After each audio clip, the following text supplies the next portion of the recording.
We're almost at 70 subscribers. We're at 69. I can't believe it. I'll be excited when I hit 100, but yeah, it's pretty exciting. I've only been, it's like 8 months, right? 8 or 9 months, I think I've been doing a YouTube channel thing. And when I first posted my first video, I didn't think I'd have 5 subscribers. Never mind, 69. So we're gaining some legs. It's not much, but some of these guys have hundreds of thousands of subscribers and millions of subscribers and all that, and I can only wish for that, but we had to start somewhere. So even Rome wasn't built in one day. So we're at 69, and hopefully it grows. Well, while I'm here, I could do a little update on the truck. We had this issue with the window. It would bind up. It wouldn't want to roll down. You go like this, and then you stop, and go like this, and stop, and go like this, and stop. And I couldn't get the thing to roll down. So I said, oh, the regulator must be bad. So I put a brand new window regulator in it about a month ago. And it was good for about a half a minute. And then it started doing the same shit again. So I took the door panel off again today, and I noticed when you were going to roll down, the back of the window would stick in the track down here, and then the front would pop out of the track, and that's where the binding would happen, where you'd have to go up and it would put it back in the track and down, out of the track, in the track, out of the track, in the track, out of the track, all the way down. So then I looked at the regulator, and it had a little bend in it, so I straightened the bend out, and that was okay, but then it was still doing the binding thing. And then I just took a little bit of a super lube. What we have, it's like a penetrating oil that turns into a really thin grease. So I sprayed it from here down and from here down in the actual rubber tracks in the weather strip. And now, let me grab the handle here, and now she goes down no problem and up. So I solved that problem today. That's an annoying fucking problem to have. So we got that squared away, and I got oil on the ground. I had to clean it. I fucking just paid to have this driveway resealed, and I'm already fucking it up.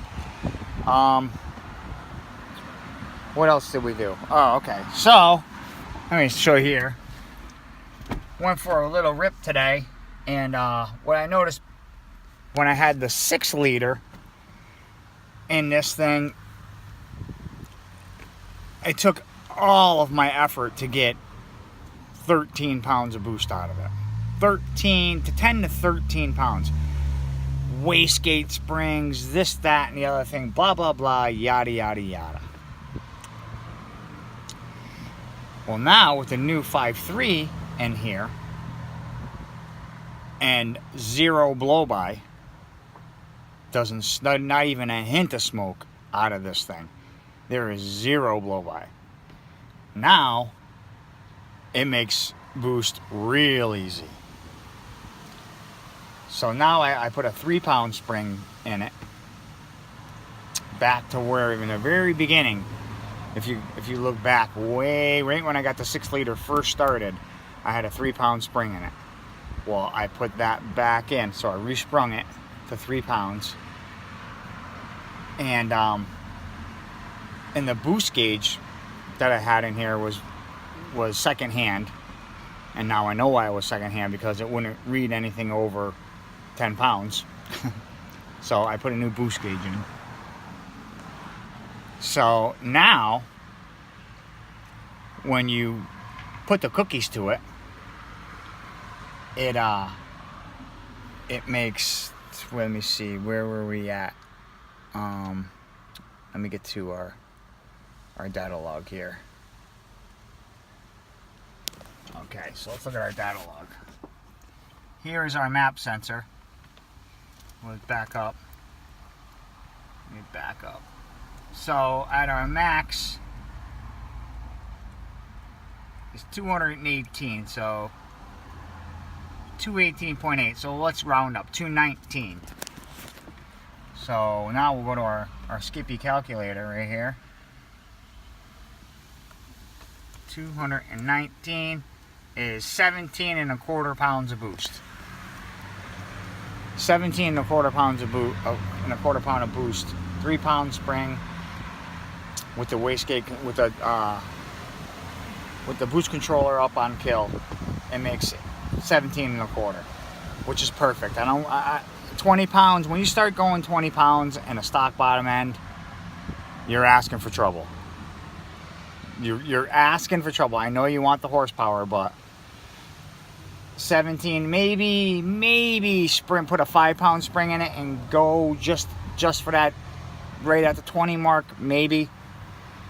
But we'll see. We're gonna leave it like this for now, and that could get more efficient with the loud valve installed, because then I won't have any restriction in the exhaust system. So we got to get that installed.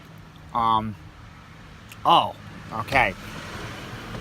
Now, yesterday, Friday night, coming home from work, I leave work, I put it to the floor. I leave 300 feet of rubber in front of my work. Like I do every night when I get home, I always look at my data log. I data log every time I get in the truck. It's just a thing that I do. So when I got home, I was just reviewing the data log really quick before I went into the house, and I noticed I was only getting 75% throttle, according to the throttle position sensor. Now, we just addressed this with the intake. I'm like, what the hell is going on? So I redid the geometry, and we fixed that problem. This is 2 weeks ago. We fixed the problem. Well, last night, Friday night, I only noticed I was getting 75%. So I said, okay, well, whatever. I'll deal with it. Next morning, I get up for work Saturday morning. I'm on my way in. I get on the highway. I get about halfway to work. I put my foot to the floor. I notice I'm only getting 60% throttle. I just lost 10%. So I'm in it, and I let out of it, and I'm going, and all of a sudden I see the engine RPMs go from 2,500, 3,000 down to 1,100, and we start losing speed. I push on the gas pedal, nothing. So I'm like, holy shit, did I break a cable? Did something happen? Needless to say, I thought quick on my feet and hopped in the outputs in the scanner, went to the idle circuit, turned the idle all the way up to get it up to 2,500 off the idle air control motor, and that got me to about 45 miles an hour on the highway, and I at least got to work. When I got to work, I started investigating really quick, and I found that the electric pedal that I retrofitted with the arm on it broke. It's fucking plastic anyway. I was asking for it. So I had to do something. So I fucking made an accelerator pedal. And it looks a little barbaric, but at least I did it. So I'm going to attempt to show you guys here. Let me get my flashlight. Okay, I'm going to spin you around. So there's part of the pedal. And then I had these two. Now this is all scrap metal that I had in my toolbox. So here's this piece of round stock.